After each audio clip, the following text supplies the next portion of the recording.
Hello student, ये जो video आप देखने वाले हो वो हमारे ऑनलाइन वीडियो कोर्स का सिर्फ एक डेमो लेक्चर है।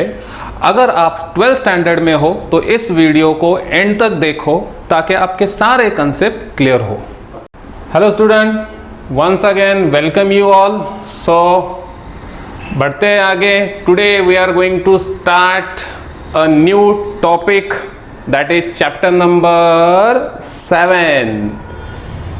अगर आप डायरेक्टली चैप्टर नंबर 7 के वीडियोस देख रहे हो स्टूडेंट, तो मेरा रिक्वेस्ट है पहले आप चैप्टर नंबर 6 के वीडियो देखो और सिर्फ उसी के बाद में ही आप चैप्टर नंबर 7 का देखो। रीज़न, हम चैप्टर नंबर 7 के अंदर भी लेटर्स लिखने वाले हैं और लेटर्स का बेसिक कॉन्सेप्ट कहाँ से कैसे स्टार्ट करना है मैंने आपको चैप्टर नंबर 6 के अंदर ऑलरेडी बता दिया है।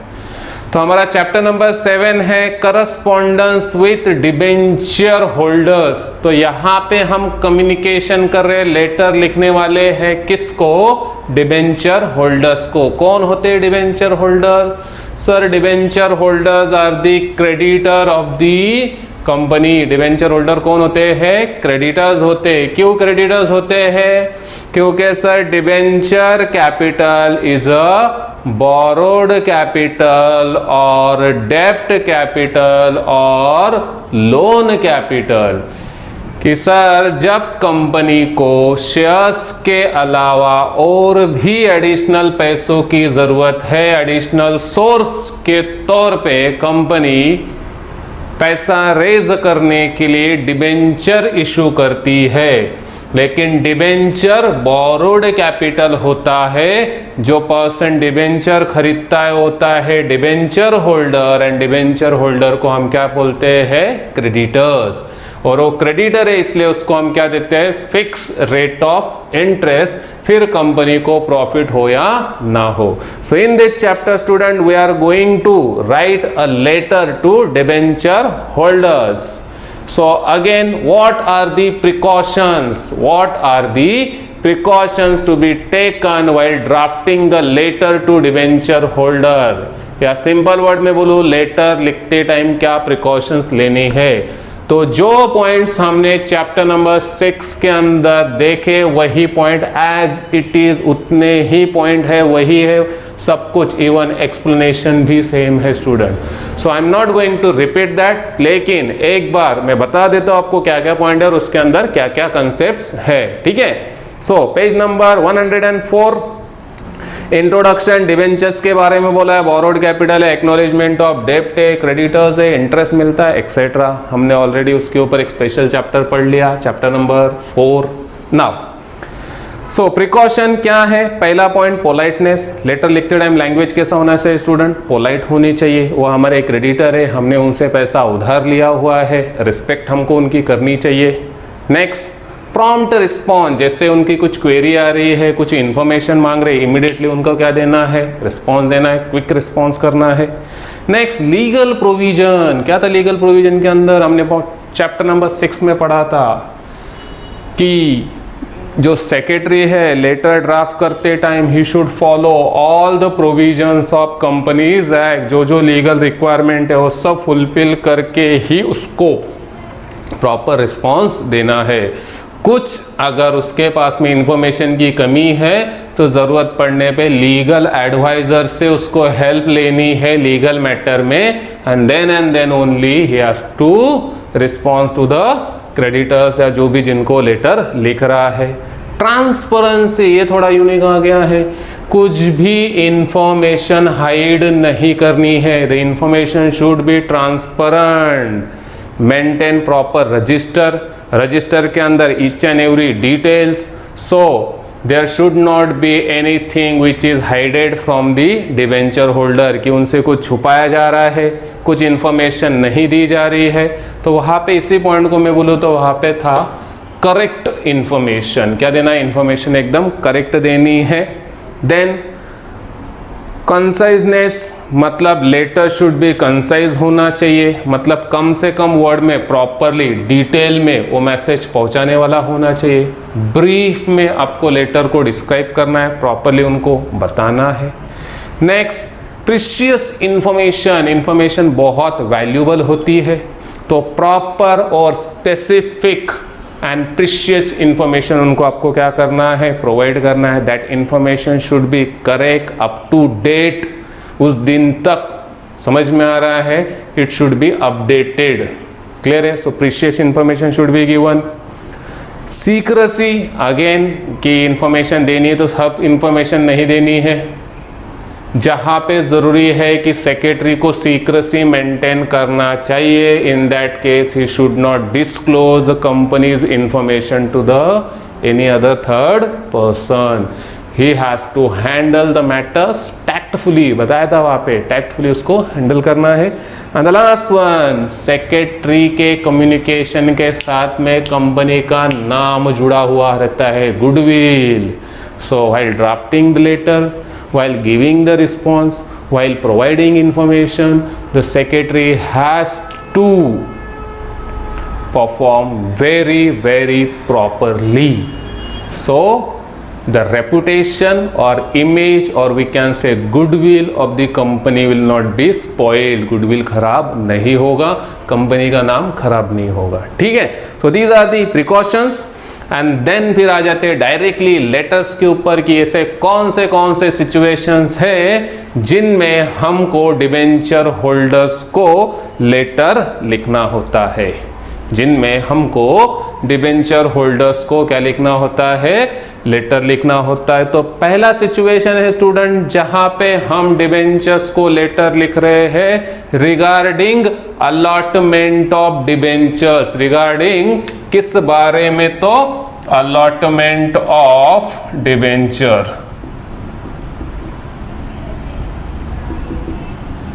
Allotment of debenture. तो आप बोलोगे सर ये क्या है, कि इस लेटर के थ्रू हम बता रहे हैं उसको कि कंपनी ने एडवर्टाइजमेंट किया था कि आओ और हमारे कंपनी के डिबेंचर्स खरीदो। तो जिसने खरीदने थे उन्होंने क्या किया, फॉर्म फिलअप किया, पैसा डाला और कंपनी को भेजा कि हमको आपके इतने डिबेंचर खरीदने हैं। कंपनी के पास में वो फॉर्म आया, यानी कि जिसको हम एप्लीकेशन बोलते हैं, पैसा आया, एप्लीकेशंस आए और कंपनी ने देखा सब कुछ डिटेल में था, पूरा पैसा आ गया है। और again very important student, debentures की केस में कंपनी पूरा का पूरा पैसा एक साथ में लेती है। शेयर्स की जैसा नहीं, एप्लीकेशन, अलॉटमेंट, कॉल मनी वैसा नहीं होता है। डिबेंचर कौन सा कैपिटल है, बोरोड। सोचो ना स्टूडेंट, अगर मैं बोलूँ मैं आपसे उधार ले रहा हूँ 100 रुपया, क्या बोलूँगा, 20 रुपया अभी दे, 20 रुपया एक महीने के बाद में, फिर 30 रुपया और बाद में, ऐसा होगा क्या? नहीं। So when we are borrowing, तो जो पूरा का पूरा अमाउंट होता है पूरा एक साथ में आता है। ठीक है? So we are taking the amount at the time of application only. जब वो अप्लाई करता है तभी के तभी हम पूरा अमाउंट ले लेते हैं। ठीक है? सो हमने एडवर्टाइजमेंट किया, उसने एप्लीकेशन किया और वो चाहता है उसको इतने डिबेंचर्स मिलने चाहिए। तो कंपनी अभी एप्लीकेशन सॉर्ट आउट कर रही है, हाँ इसने इतने मांगे, उसके इतने मांगे। फिर जब कंपनी यानी कि board of director debenture issue करने का पावर किसके पास में होता है, बोर्ड ऑफ डायरेक्टर्स। तो बोर्ड ऑफ डायरेक्टर्स ने मीटिंग कंडक्ट किया, मीटिंग में रिजोल्यूशन पास हुआ कि हाँ इस पर्सन को, इन पर्सन को इतने डिबेंचर अलॉट कर देने हैं। तो अभी आ गया हमारा काम, क्या, हमको उन पर्सन को लेटर भेज के ये बताना है कि तुमने जो डिबेंचर्स के लिए अप्लाई किया था वो तुम्हारा एप्लीकेशन सिलेक्ट हो गया, बोर्ड ऑफ डायरेक्टर्स ने उनकी मीटिंग में रिजोल्यूशन पास कर दिया है और अभी आपको इतने डिबेंचर्स क्या हो रहे हैं, अलॉट हो रहे हैं। क्या हो रहे हैं, आपके इतने डिबेंचर्स अलॉट हो रहे हैं। आई बात समझ में स्टूडेंट? ये मैंने क्या बताया, बॉडी का पार्ट, कि क्या लिखना है आपको, क्या बताना है उनको कि तुमने जो डिबेंचर्स के लिए अप्लाई किया था तो अभी बोर्ड ऑफ डायरेक्टर्स ने उनके मीटिंग में डिसाइड किया है कि आपका एप्लीकेशन सिलेक्ट हो गया है और आपको इतने डिबेंचर्स अलॉट हो रहे हैं। तो उन डिबेंचर्स की डिटेल हम नीचे दे रहे, बॉक्स। ठीक है, समझ में आया? तो स्टार्ट करते हैं। चलो, तो सबसे पहले बताओ क्या लिखेंगे हम? सर सिंपल है, पहले ही आपने बताया चैप्टर नंबर 6 के अंदर, चैप्टर नंबर 6 में जो रूल था वही रूल स्टूडेंट। क्या? सबसे पहले हम बीच में लिखेंगे कंपनी का नेम एंड एड्रेस। क्या लिखेंगे? कंपनी का नेम एंड एड्रेस। क्या रूल बताया नेम एंड एड्रेस के लिए? कंपनी का नाम कैपिटल लेटर्स में लिखना है, उसके नीचे फिर उसका एड्रेस लिखना है। एड्रेस 2 लाइन में भी जा सकता है, 3 लाइन में भी जा सकता है, डिपेंड करेगा कितना बड़ा एड्रेस है। और फिर उसके नीचे कंपनी का आइडेंटिफिकेशन नंबर, CIN नंबर आपको लिखना है, कुछ भी एक 10-12 डिजिट का आपको नंबर लिख देना है। तो ये हो गया आपका कंपनी का क्या? Name and address. फिर मैंने बोला इस साइड में हमको क्या लिखना होता है student? Phone number, fax number और रेफरेंस नंबर। सेम रूल यहाँ पे भी है, इसमें कुछ भी चेंज नहीं हुआ है। इस साइड में अगेन सेम कंपनी का वेबसाइट, देन कंपनी का ईमेल एंड देन उसके बाद में मोस्ट इंपॉर्टेंट डेट को भूलना नहीं है। फिर सामने वाले पर्सन का नेम एंड एड्रेस जिसको हम ये लेटर लिख रहे हैं। सो यहाँ तक क्लियर? ये पहले भी कम से कम 6 बार हो चुका है, मैंने एक्सप्लेन किया है रूल। कंपनी का नाम आप अपने हिसाब से सोच के लिखो, आराम से, कोई तकलीफ नहीं। एक एड्रेस लिख देना है, प्लॉट नंबर ये रहेगा, ये रोड पे है, ये सिटी है, ठीक है। जैसे रिलायंस इंडस्ट्रीज में बार बार बोला, हर जगह पे आपको एक 3-4 नाम कंपनी के सोच लेने। यहाँ पे दिया है दिशा इंडस्ट्रीज लिमिटेड, देखो, Maru industries limited, XYZ industries limited, ABC industries limited, Swastik industries limited, बहुत सारे आपके पास में नेम के ऑप्शन है। और नीचे एड्रेस में प्लॉट नंबर कुछ डाल दिया, MG रोड डाल दिया, कोई लैंड डाल दिया, मुंबई लिख दिया, पुणे लिख दिया, नासिक लिख दिया, औरंगाबाद लिख दिया, कुछ भी आप फॉर्म कर सकते हो। आपको अगेन बोल रहा हूँ, लेटर में एड्रेस वगैरह कुछ भी क्वेश्चन में नहीं दिया रहेगा, आपको खुद से लिखना है। फिर ये चीज़ें भी आपको खुद से लिखनी है, फ़ोन नंबर लिखना है, फैक्स नंबर लिखना है। Phone number fax number same ही रखना है, 1-2 डिजिट क्या कर देना है, चेंज। रेफरेंस नंबर बताया था, ट्रैकिंग नंबर होता है कंपनी के रिकॉर्ड में, ये लेटर गया है उसका और रेफरेंस नंबर लिखा जाता है। सामने वाले पर्सन का नेम एंड एड्रेस जिसको हम लेटर भेज रहे हैं, मैंने यहाँ पे कहा है कि आप किसी को जानते हो, आपका कोई फ्रेंड्स वगैरह है तो उसका आप नेम एंड एड्रेस लिख सकते हो, आपके लिए और इजी हो जाएगा। इस साइड में वेबसाइट, ईमेल और डेट, कौन सा डेट आएगा, आप जिस दिन पे लेटर लिख रहे हो उस दिन का डेट डाल देना है, ठीक है। जैसे मैं आज लेटर लिख रहा हूँ तो मैं आज का डेट यहाँ पे क्या कर दूंगा, पुट कर दूंगा। ओके, नाउ फिर नेक्स्ट वन, इसके बाद में क्या आता है सर? तो इसके बाद में आ जाता है क्या, सब्जेक्ट। क्या आता है? सब्जेक्ट। क्या सब्जेक्ट बनेगा? क्या था question? Write a letter to debenture holders regarding allotment of debenture. तो क्या आएगा subject? Allotment of debenture. Allotment of debentures हो गया सब्जेक्ट। कितना कॉम्प्लिकेटेड है? मुझे तो लगता है अभी जितने लेटर है आपको सब्जेक्ट भी बायट हो गए रहेंगे। क्या क्या? Issue of share certificate, payment of dividend on equity shares, payment of interim dividend, issue of bonus shares, resolving query for low rate of dividend, ठीक है, ऑन इक्विटी शेयर्स। एंड भी आ रहा है अलॉटमेंट ऑफ डिबेंचर्स। अभी ये letter आ गया है student, तो इसके बारे में और एक बता दूं, क्योंकि अगर आप बोर्ड के प्रीवियस ईयर के कुछ क्वेश्चन पेपर रेफर करोगे तो चैप्टर नंबर 6 के अंदर आपको पहले एक लेटर होता था जिस लेटर का नाम है अलॉटमेंट ऑफ शेयर्स। क्या? Allotment of shares. Allotment of shares और allotment of debentures almost same होता है, थोड़ा सा कंटेंट के अंदर चेंज हो जाएगा। नहीं तो आप बोलोगे सर चैप्टर नंबर 6 में तो आपने अलॉटमेंट ऑफ शेयर्स ना बुक में दिया है ना आपने बताया, और प्रीवियस ईयर्स के एग्जाम में देखोगे तो बहुत बार तो आया हुआ है, अलॉटमेंट लेटर आया हुआ है, ठीक है।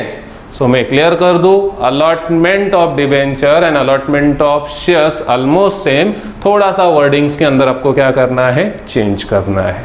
ठीक है, नाउ सो आ जाते हैं, क्या बताना है हमको बॉडी के अंदर। देखो अभी तक क्या क्या था हमारा, this is to inform you, this is to inform you, we are please to inform you, then I am directed by board of directors to inform you. अभी यहाँ पे क्या देखो, in response to, directly letter start कर दिया, this is to नहीं दिया directly, वो भी आप यूज कर सकते हो, लेकिन एज पर बुक के हिसाब से देखोगे तो आपको बोला है in response to, in response to, किस में हम रिस्पॉन्स दे रहे हैं, योर, आपने क्या किया था, एप्लीकेशन, योर एप्लीकेशन नंबर, एक नंबर डाल दिया हमने कुछ तो D021, मैं ज्यादा नहीं स्ट्रेच कर रहा हूं। देन डेटेड, कब किया था आपने एप्लीकेशन, डेटेड क्या दिया है, 30 अप्रैल, तो चलो 30 अप्रैल 2019 को इसने अप्लाई किया था। ठीक है, यहां तक समझ में आया, क्या बता रहे हम, in response to your application dated 30th April 2019 I am, again देखो आ गया डायरेक्टेड, मुझे डायरेक्ट किया गया, किसने, ये लेटर कौन लिख रहा है स्टूडेंट, सेक्रेटरी, सेक्रेटरी को डायरेक्शन किसने दिया, बोर्ड ऑफ डायरेक्टर्स, तो आई am directed by board of directors, तो मुझे डायरेक्टर्स ने इंफॉर्मेशन दिया है, क्या करो, आपको इन्फॉर्म करो, to inform you that your application for, आपने जो एप्लीकेशन किया था, your application for 100 debentures have been selected and you have allotted 10% convertible debentures, 10% convertible secured debentures, secured debentures of rupees 100 each for the period of 5 years। सो ये मैंने अपनी तरफ से लिख दिया स्टूडेंट, थोड़ा बहुत मैंने आपको बार बार बोला है कि एज इट इज ना ही आपको याद रहने वाला है, ना ही एज इट इज आपको याद रखना है, बाहर वाला कॉन्सेप्ट नहीं, समझ के लिखना है, आपको आपका कंटेंट वहां पे प्रेजेंट करते आना चाहिए। ठीक है, तो देखो बुक में क्या दिया है, in response to your application number, एक नंबर लिख देना है, कहाँ से आया खुद से लिखना है, वहां पे डाल दिया कि उसने अप्लाई किया रहेगा। डेटेड कब अप्लाई किया था, तो 30 अप्रैल, ये डेट कहाँ से आया, अगेन आपको अपने साइड से डेट डालना है। I am directed by the board of director to inform you that you have been allotted 10% non convertible, मैंने जानबूझ के इसलिए इधर कन्वर्टेबल लिखा, कन्वर्टेबल, आगे सेक्योर्ड, अनसेक्योर्ड भी लिख सकते हो, लेकिन आपको याद होगा तो अभी अनसेक्योर्ड डिबेंचर इशू नहीं होते हैं, इसलिए सेक्योर्ड डिबेंचर्स ऑफ ₹100 ईच। फिर आगे देखो लाइन थोड़ा सा चेंज है, फुल स्टॉप देखे तो tenure of debenture is for 5 years, मैंने डायरेक्ट लिखा 100 each for the period of 5 years। क्या फर्क है दोनों में, कुछ नहीं। आ रही बात समझ में, थोड़ा बहुत डेट में कुछ कंफ्यूजन है क्या, बता दूं। देखो अगर स्टूडेंट मैं बोलूँ आपने डेट यहाँ पे, चलो मैं एज्यूम कर लेता हूँ, लिखा 15 अगस्त 2020, एज्यूम कर लो, तो आप लेटर कब लिख रहे हो, 15 अगस्त को। बराबर। तो ऑब्वियसली यहाँ पे उसने एप्लीकेशन पहले किया रहेगा, अभी उसका एप्लीकेशन सिलेक्ट हुआ है और फिर हम उसको बता रहे हैं। समझ में आई बात? तो यहाँ पे डेट क्या आएगा बोलो? नो डाउट 15 अगस्त के पहले का आएगा, एक महीना पहले का डेट लिख दो। यहाँ पे मैं लिख दूंगा 15 जुलाई 2020 कि आपने 15 जुलाई को अप्लाई किया था, अभी वो आपका एप्लीकेशन सिलेक्ट हो गया है और बोर्ड ऑफ डायरेक्टर ने मुझे कहा है कि आपने जो 100 डिवेंचर्स मांगे थे। अभी बोलो 100 कहाँ से आ गया सर? हमने खुद सोचा कि उसने 100 मांगे रहेंगे इसलिए 100 दे रहे। अगेन हमारे माइंड के ऊपर हमने पूरा अपने हिसाब से इसके अंदर डेटा डाला है। 100 ही क्यों डाला? ऐसा कोई रूल नहीं है, आप 500 डालो, 1000 डालो, 2000 डालो।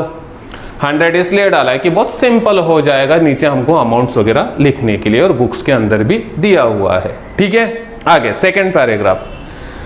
क्या है सेकेंड पैराग्राफ? अभी ये जो आपको डिबेंचर अलॉट हो रहे हैं, ये कौन सी मीटिंग में डिसाइड हुआ? नो डाउट बोर्ड मीटिंग में डिसाइड हुआ।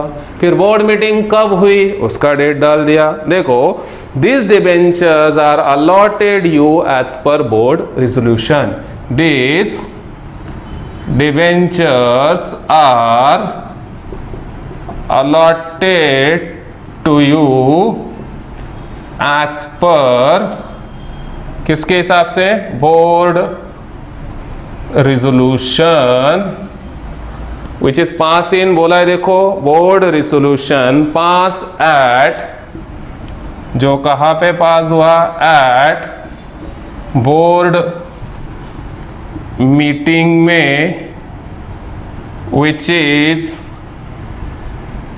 हेल्ड इन, एक आपको क्या डाल देना है? डेट। अभी कब हुआ रहेगा? आज हम इसको इन्फॉर्म कर रहे थे, इसने अप्लाई तभी किया था तो बीच में की डेट आ जाएगी। अंडरस्टूड? तो अभी देखो स्टूडेंट, बुक में देखो क्या डेट दिया हुआ है, 16 मई। उसने अप्लाई कब किया? 30 अप्रैल। अभी एप्लीकेशन के बाद में ही सिलेक्ट हुआ रहेगा तो नेक्स्ट डे डाल दिया। समझ में आ रहा है? तो यहाँ पे आ गए 16 मई। ओके, सो डेट को लेके confusion clear now.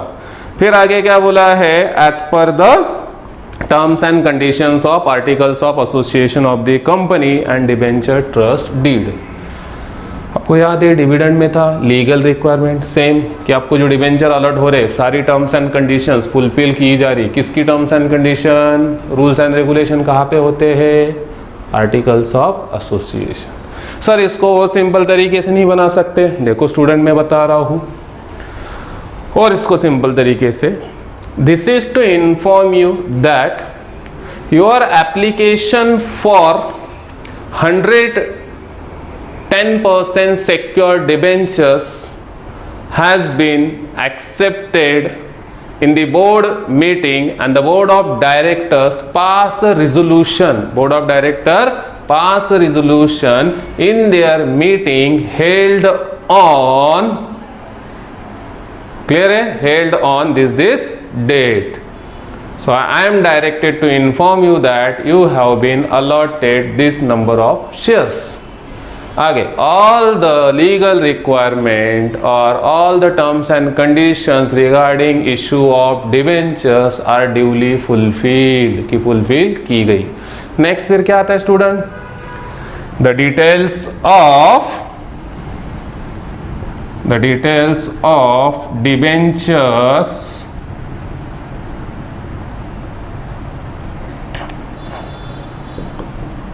allotted to you are as follow, कि जो डिटेल आपको डिबेंचर अलॉट हो रहे उसका डिटेल नीचे दिया हुआ है। अभी वहां पे देखो, the details of allotment of debenture are as follow, the details of debenture allotted to you are as follow. थोड़ा बहुत होगा ही, या the debentures allotted, the details of debentures allotted to you are given below, नीचे दिया गया है। ठीक है, फिर आ जाते हैं किसके ऊपर? बॉक्स के ऊपर। बताओ जरा क्या क्या बॉक्स बनेंगे।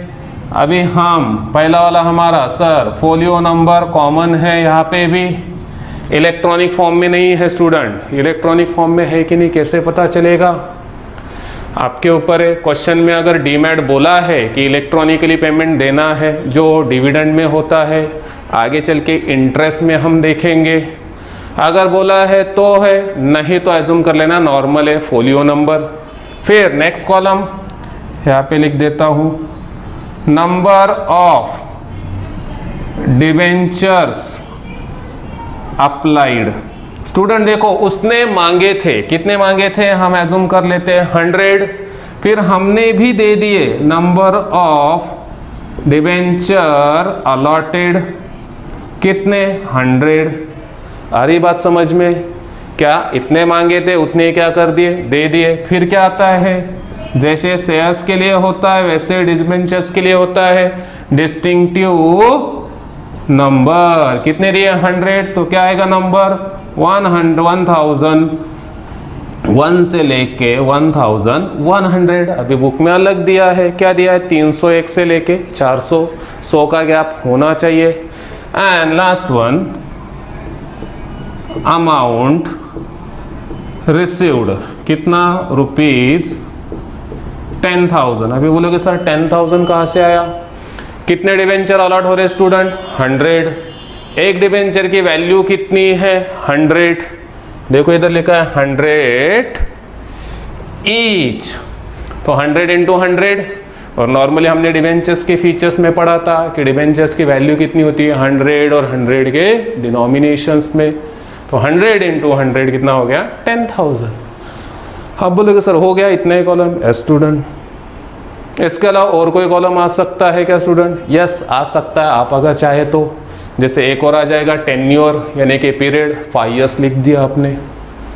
या फिर आ जाएगा टाइप, कौन सा, कन्वर्टेबल डिबेंचर्स। तो इट डिपेंड अपॉन यू कि आप वो बढ़ा रहे हो क्या, किसी आपने देखा, बुक में देखा और सोर्स में देख रहे हो, वहाँ पे तो वो भी कॉलम है, आ सकता है। लेकिन ऑलरेडी अगर आपने यहाँ पे देखो मेंशन कर दिया है, क्या कर दिया आपने, वहाँ पे मेंशन कर दिया हुआ है, तो ज़रूरत नहीं है, लेकिन आपको डालना है तो बढ़ सकता है। ठीक है, देन बॉक्स के नीचे the debenture certificate is enclosed here with, इसके साथ में हम क्या भेज रहे हैं, डिबेंचर सर्टिफिकेट। तो जब आप डिबेंचर सर्टिफिकेट इनक्लोज करने की बात करते हो तो इधर क्या आ जाएगा स्टूडेंट, थैंकिंग यू, और थैंकिंग यू के नीचे ENCL बताया था डिविडेंड वाले लेटर में, यस ENCL इनक्लोजर। और क्या लिखोगे इनक्लोजर में, डिबेंचर सर्टिफिकेट। उस साइड वाला कंसेप्ट सेम है, क्या, योर्स फेथफुली, कंपनी का नेम, नीचे सेक्रेटरी, ब्रैकेट में सेक्रेटरी का नाम और सिग्नेचर के लिए जगह। है बात समझ में? So again simple, again and again same things, same concept, only every time what we are changing, the body of the letter and the number of boxes. Okay, ठीक है, समझ में आया स्टूडेंट? नाउ फिर से एक बार प्रैक्टिस करते हैं। चलो ले लेते हैं हमारा नेक्स्ट लेटर, पेज नंबर 107 पे। अभी आपको बताना है क्या वर्ड्स आएंगे किसकी जगह पे। तो page number 107, payment of interest. क्या है, पेमेंट ऑफ इंटरेस्ट। क्या आएगा question, write a letter to debenture holders for the payment of interest, या regarding payment of interest. Debenture holders को लेटर लिखो, किस बारे में, कि उनका इंटरेस्ट कंपनी पे कर रही है। समझा? अभी इंटरेस्ट क्या होता है, interest is a return on investment, जो किसको मिलता है, क्रेडिटर्स को। क्यों? क्योंकि वो क्या देते हैं कंपनी को, लोन, और लोन के ऊपर तो क्या मिलता है, फिक्स रेट ऑफ इंटरेस्ट। कितना इंटरेस्ट मिलेगा, ये तो जब डिबेंचर इशू किए थे उसी टाइम पे डिसाइड हो गया था। कैसे मिलेगा, पर एनम मिलेगा, वो भी कभी डिसाइड हो गया था, इशू करने के टाइम पे। तो ऊपर आपको इंटरेस्ट का मीनिंग दिया हुआ है, और मैंने चैप्टर नंबर 10 के अंदर इंटरेस्ट के ऊपर शॉर्ट नोट आपको ऑलरेडी एक्सप्लेन किया हुआ है स्टूडेंट। क्या क्या है, चैप्टर नंबर 10 के अंदर आपको इंटरेस्ट के ऊपर शॉर्ट नोट है। ठीक है, फिर भी देख लेते हैं कि डिबेंचर इज अ लोन और borrowed capital. Debenture holder creditor होते हैं and get fix rate of interest as a return on their investment. Interest is a डेब्ट and it does not depend upon profit. Profit के ऊपर कभी भी interest depend नहीं होता है, प्रॉफिट हो या लॉस देना तो पड़ेगा ही। Companies pays interest through interest warrant. किसके थ्रू पे होता है? Interest warrant. जैसे डिविडेंड के लिए क्या था? डिविडेंड वारंट, वैसे इंटरेस्ट के लिए इंटरेस्ट वारंट। फिर ये इंटरेस्ट वारंट हम लेटर के साथ में भेजते हैं along with this letter. This letter content, क्या क्या लिखना है हमको इस लेटर के अंदर? देखो, नंबर ऑफ डिबेंचर कितने थे, उन डिबेंचर्स का distinctive number, gross amount of interest, TDS dividend में बताया था, net amount of interest payable और इंटरेस्ट वारंट का number. The board resolution is required for payment of interest on debenture. कौन डिसीजन लेते हैं? Again board of director. उनकी meeting में क्या पास करते हैं? रेजोल्यूशंस। ठीक है, तो स्टार्ट करते हैं। चलो ध्यान दो, बताओ पहला वाला कॉन्सेप्ट सेम क्या? सर कंपनी का नेम एंड एड्रेस। तो आई होप कि आपने नेम एंड एड्रेस याद कर लिया होगा कि आपको कौन से कंपनी का नेम एंड एड्रेस लिखना है। नहीं किया है तो आपके सामने नेम एंड एड्रेस दिया हुआ है। यहाँ पे रोल्टा इंडिया लिमिटेड लिखा हुआ है, पिछले वाले में दिशा इंडस्ट्रीज लिमिटेड लिखा था, और मैंने भी बताया हुआ है बहुत बार, पिछले वाले 5 लेटर्स में भी हमने अलग अलग नाम देखे हैं। फिर सर ये क्या आपने तो लिखा हुआ है, phone number, fax number, reference number, जिसको लिख रहे हैं उसका name and address, website, email, date.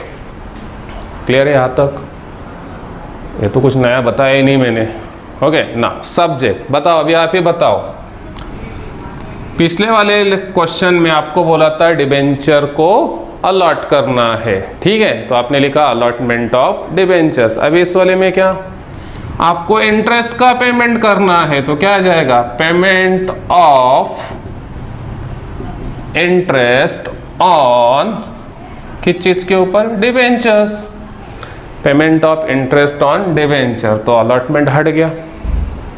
मैं अभी आपको सिखा रहा हूं स्टूडेंट, आपको लैंग्वेज कैसे मॉडिफाई करना है, ठीक है।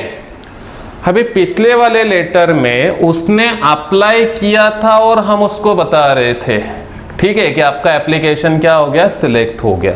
अभी इस वाले लेटर में सोचो उसने अप्लाई किया है क्या? नहीं। तो क्या है ये लेटर? सर उसने हमको डिबेंचर्स के थ्रू पैसा दिया था, अभी उसके पैसों का 1 साल कंप्लीट हो गया या कुछ पीरियड कंप्लीट हो गया, जिसका हम उनको क्या दे रहे? इंटरेस्ट दे रहे हैं। क्या दे रहे हैं? इंटरेस्ट दे रहे हैं। तो आपको किसने बोला? सर डायरेक्टर ने। कैसे? डायरेक्टर ने बोला कि बोर्ड ऑफ डायरेक्टर्स की मीटिंग में डिसीजन लिया गया है कि जो डिबेंचर्स है उनका इंटरेस्ट ड्यू हो गया है, 1 साल कंप्लीट हो गया है, तो हमने डिसाइड किया है कि उसको इतना इतना इंटरेस्ट देना है। अभी चलो उसको लेटर लिखो और बताओ कि तुम्हारा इंटरेस्ट हम तुमको भेज रहे हैं। इतना सिंपल है। क्या आएगा बोलो?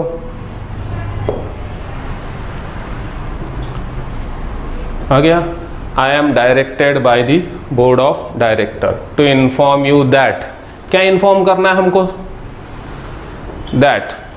देखो आगे क्या दिया है? That the board of director has pass resolution. कहीं पे था? पास रिजोल्यूशन। नेक्स्ट वाले में था, देखो यहाँ पे, तो उसको ऊपर ले लेते हैं।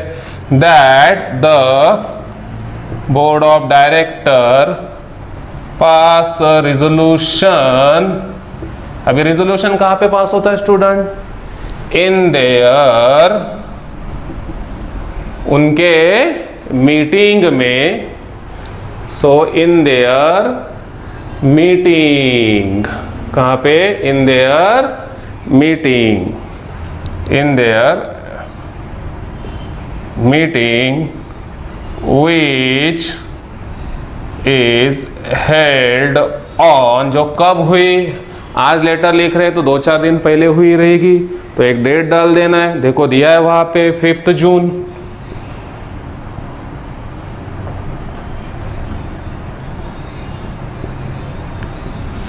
जून 2019 को। आप लेटर देखो कब लिख रहे हो स्टूडेंट? 10 जून को। इसलिए मीटिंग कब हुआ रहेगा? एक 4-5 दिन पहले, 2-4 दिन पहले का डेट 5 जून। रिगार्डिंग किस बारे में रिजोल्यूशन पास किया गया? रिगार्डिंग पेमेंट ऑफ इंटरेस्ट किसके ऊपर? ऑन यूर, आ गया, ऑन यूर 100, अभी 100 क्या है? 100 डिबेंचर, जिसके ऊपर कितना परसेंट इंटरेस्ट? 10%। 100 कॉमा 10%, कौन से वाले नाम होता है डिबेंचर्स को? चलो लिख देते हैं, नॉन कन्वर्टेबल। पिछले वाले में मैंने कन्वर्टेबल लिखा था, इसलिए यहाँ पे मैं लिख रहा हूं non convertible debentures of ₹100 each. खत्म। कितना सिंपल है स्टूडेंट डिबेंचर्स के इंटरेस्ट का। और ये लेटर बहुत बार ऐसा है कि आया हुआ है 5 मार्क्स के लिए। कितने मार्क्स के लिए? 5 मार्क्स के लिए लेटर पूछा गया है स्टूडेंट। ठीक है, आगे क्या आएगा? The details of interest allotted to you are as follow या गिवन बिलो। देखो दिया है, the details of payment of interest payable to you, language change, are as follow. Now again आपके लिए जो डिफिकल्ट लगता है क्या? बॉक्सेस। क्या आएंगे boxes? Folio number as it is आएगा क्या? ये नंबर उसने अप्लाई नहीं किया है, डायरेक्टली नेक्स्ट वाला कॉलम आ जाएगा। क्या? Number of debentures held, number of debentures held, कितने डिबेंचर्स है उसके पास में स्टूडेंट? 100।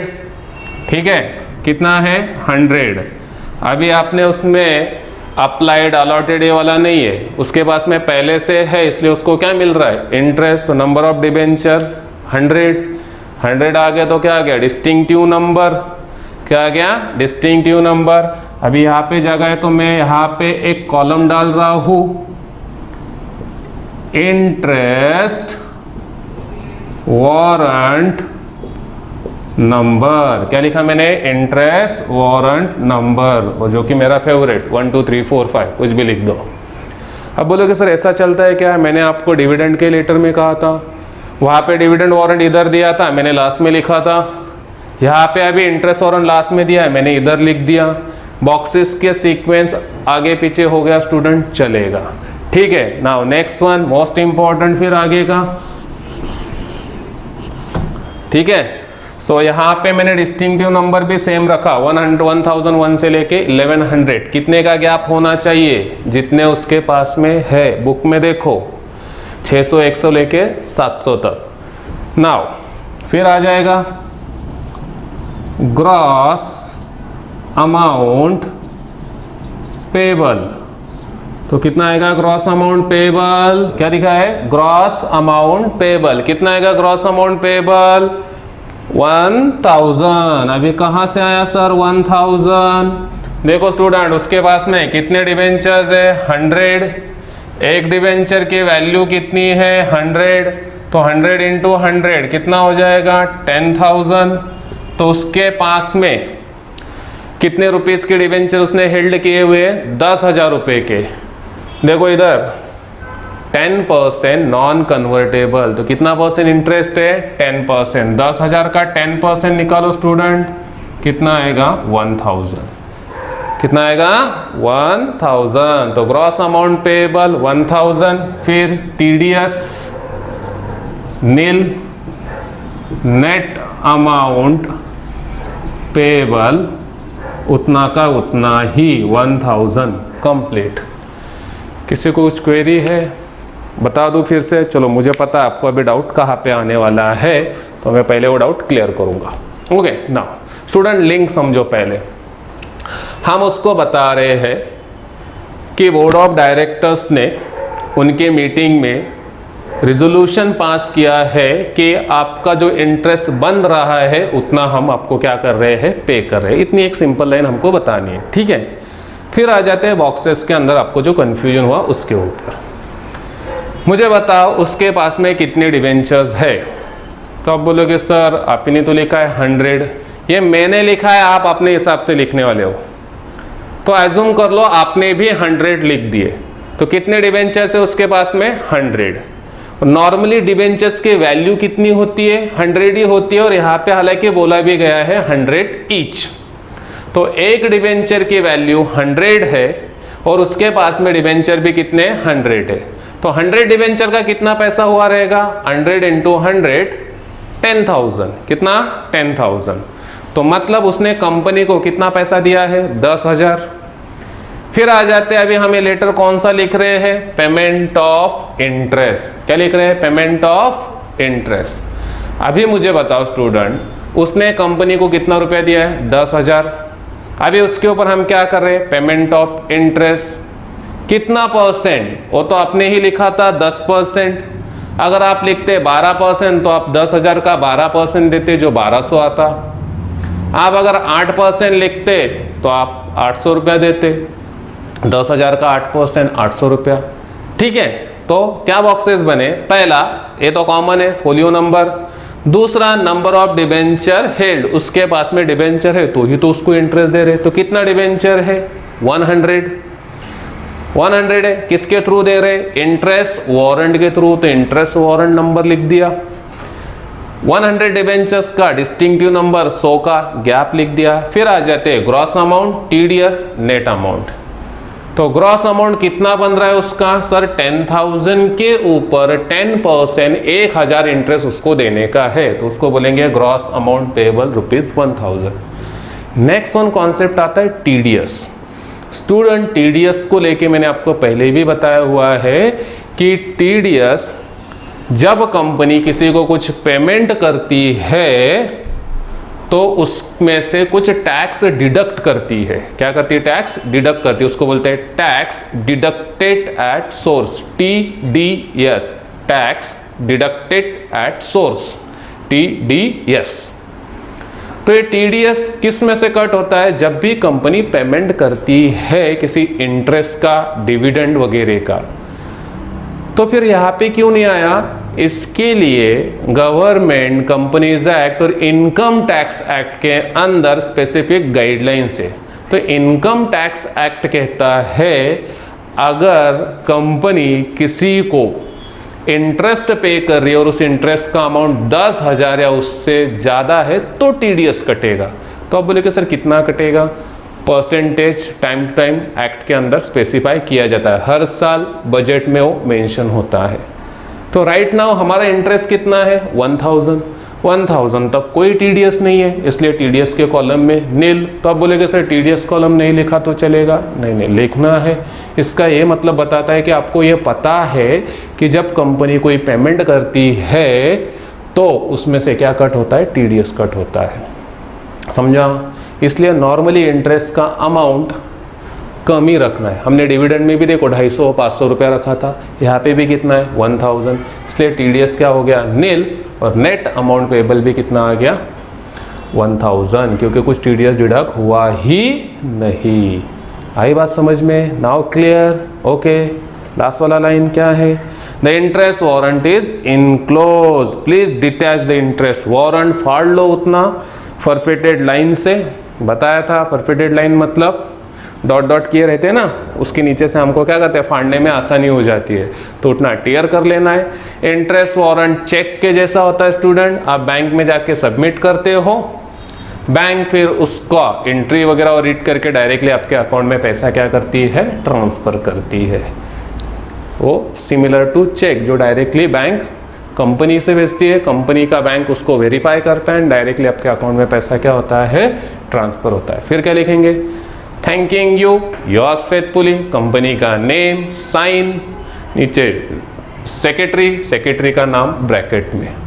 और जो कि हम इस लेटर के साथ में क्या भेज रहे हैं? Interest warrant. तो इनक्लोजर में हम क्या लिखेंगे?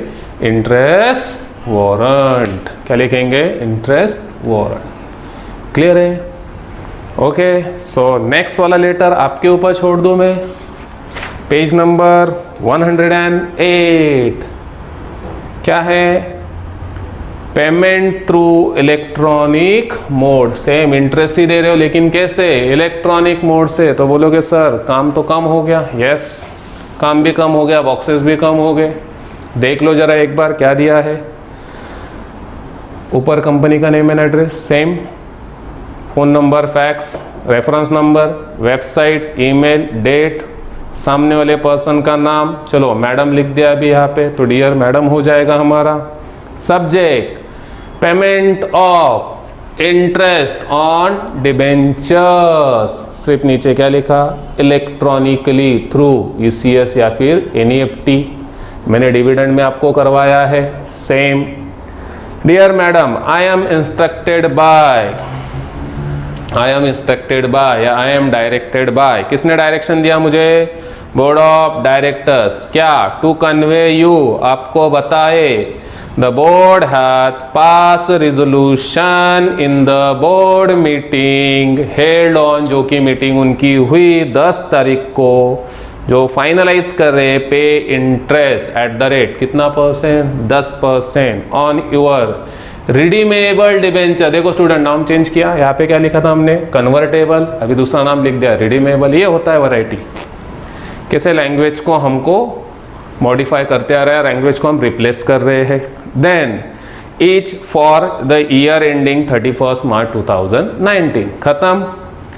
Your company has complied all the provision, ये लाइन पिछले वाले लेटर में नहीं था, आप चाहे तो इधर डाल सकते हो, ऐसा जरूर नहीं कि ऑल द प्रोविजन कंप्लाइड की है regarding payment of interest. The details of interest payable to you are as follow, क्या बॉक्सेस बनेंगे सर, फोलियो नंबर हट जाएगा हमको पता है, number of debenture held here रहेगा क्योंकि उसके पास में उतना ही है, नंबर 10 इंटरेस्ट वारंट हट जाएगा क्योंकि इलेक्ट्रॉनिकली है, डिस्टिंक्टिव नंबर हट जाएगा क्योंकि जब इलेक्ट्रॉनिक फॉर्म में होता है तो स्पेसिफिकली जरूरी नहीं कि उनका वहां पे नंबर होना चाहिए, लेकिन इस वाले इसमें आपको दे दिया डिस्टिंक्टिव नंबर, तो सेम नंबर कैरी किया, देखो 601 से लेके 700 तक जो पिछले लेटर में था, और यहाँ पे फोलियो नंबर की जगह पे आपको क्या दे दिया, रजिस्टर नंबर, क्या दे दिया, रजिस्टर नंबर, तो रजिस्टर नंबर आ गया। नंबर ऑफ डिबेंचर हेल्ड, ये कॉलम हट गया, वही सेम आ गया, distinctive number, gross amount payable, TDS, net amount payable. The interest will be paid by electronic transfer, that is crediting the said interest to your account as per details provided by you to the company। जो आपने company को अपनी bank का detail दिया है उस account में आपका इतना पैसा क्या हो जाएगा, transfer. Everything is same student, क्या हट गया, सिर्फ इंटरेस्ट वारंट। क्यों हटा, क्योंकि यहाँ पे हम वारंट के थ्रू नहीं दे रहे, डायरेक्टली इलेक्ट्रॉनिकली दे रहे हैं। फिर आप बोलोगे सर प्रीवियस डिविडेंड में तो डिस्टिंक्टिव नंबर भी हट गया था, यस वो मे भी अज्यूम किया वहाँ पे कि डीमैट और वहाँ पे नया आया था क्लाइंट आईडी नंबर वगैरह, यहाँ पे वो नंबर नहीं डाले हैं, नॉर्मली रखा है डिस्टिंक्टिव नंबर, तो आपका काम और क्या हो गया, आसान हो गया। सो आई होप आपको समझ में आया रहेगा। तीनों भी लेटर्स क्या क्या चेंज किया, पहले वाले में हम डिबेंचर अलॉट कर रहे हैं तो डिबेंचर्स के बारे में बोला, सेकेंड और थर्ड में सब कुछ सेम है, सिर्फ सेकेंड और थर्ड में एक वर्ड का डिफरेंस आ गया कि थर्ड में हम पेमेंट इलेक्ट्रॉनिकली कर रहे हैं और सेकेंड में हम पेमेंट इंटरेस्ट वारंट के थ्रू कर रहे हैं। किसके थ्रू, इंटरेस्ट वारंट के थ्रू, जिसकी वजह से हमारे बॉक्सेस में एक बॉक्स क्या हो गया, कम हो गया। कौन सा, इंटरेस्ट वारंट नंबर, जो हट गया क्योंकि अभी हम यहाँ पे इंटरेस्ट डायरेक्टली उसके अकाउंट में ट्रांसफर कर रहे हैं, जो बॉक्स के नीचे उसको लिख के बता रहे हैं कि आपका इंटरेस्ट आपने दिए गए अकाउंट के अंदर क्या हो जाएगा, ट्रांसफर हो जाएगा। आसान है, देखो कितने फटाफट लेटर होते जा रहे हैं। अभी आपको क्या करना है स्टूडेंट, बुक निकालना है लेक्चर होने के बाद में, अभी नहीं, बुक निकालनी है, इमेजिन करके एक एड्रेस लिखना है, इस साइड में आपको क्या क्या लिखना है वो याद रखना है, इस साइड में फिर सामने वाले का, और एक subject payment of interest on debentures. कैसा, इलेक्ट्रॉनिकली मत रखो, नॉर्मल रखो पहले, फिर आप बॉडी बना दो लेटर की और बॉक्सेस बना दो। मैं डेफिनेटली बता दूंगा आपको, एक दो बॉक्सेस आप थोड़ा आगे पीछे कर दोगे, फिर आप बुक में देखो कि आपने कहाँ पे क्या क्या गड़बड़ की। ऐसे आपको एटलीस्ट हर लेटर का, एक लेटर का कम से कम 3 बार प्रैक्टिस करना है स्टूडेंट। कितने बार? 3 बार। और हर बार देखना है क्या मिस्टेक कर रहे हो। इतना बता दूं, आप थोड़ा बहुत ग्रामेटिकल मिस्टेक करोगे और एक आधा बॉक्स में, लेकिन बॉक्स का भी आइडिया मैंने आपको बता दिया है कैसे लिंक है आपके लेटर के अंदर के लिखे गए कंटेंट के ऊपर। तो बहुत सोच समझ के और प्रॉपरली लिखना है, ठीक है। So do the practice. Even after doing the practice if you have any kind of doubt, अगर प्रैक्टिस के बाद में भी नहीं सर जम ही नहीं रहा है, मैं हूँ, आगे और लेटर बाकी है उसमें होगा, उसके बाद में भी नहीं होता है तो इंटरेक्शन डायरेक्टली हम डाउट सेशंस में उस लेटर के बारे में आप मुझे पूछ लेना, मैं आपको प्रॉपरली उसको समझा दूंगा। लेकिन अगेन मुझे पता है जो मैंने आपको फॉर्मूला बताया, स्ट्रक्चर, फिर बॉडी को लिखने के लिए दिमाग, बॉक्स को बनाने के लिए बॉडी के अंदर क्या लिखा है वो, और 3 बार प्रैक्टिस, इतना अगर आप कर लेते हो स्टूडेंट, मुझे नहीं लगता कोई भी डाउट आएगा। लेकिन फिर भी आता है, so we are here to help you. Okay, तो रुकते हैं यहाँ पे, मिलेंगे नेक्स्ट लेक्चर में। चलो, thank you, bye bye. Students, अभी जो आप वीडियो देख रहे हो ये सिर्फ हमारे ऑनलाइन वीडियो कोर्स का एक पार्ट है। अगर आपको इसी तरह सारे सब्जेक्ट्स के सारे क्वेश्चन वीडियो फॉर्म में चाहिए तो इमीडिएटली आपको प्ले स्टोर से अजित एकेडमी नाम का ऐप डाउनलोड करना है और उसमें से आपको ये कोर्स को परचेस करना है। अगर इसके बारे में और आपको कुछ इन्फॉर्मेशन या कुछ क्वेरी है तो आप नीचे दिए गए नंबर पे कांटेक्ट कीजिए।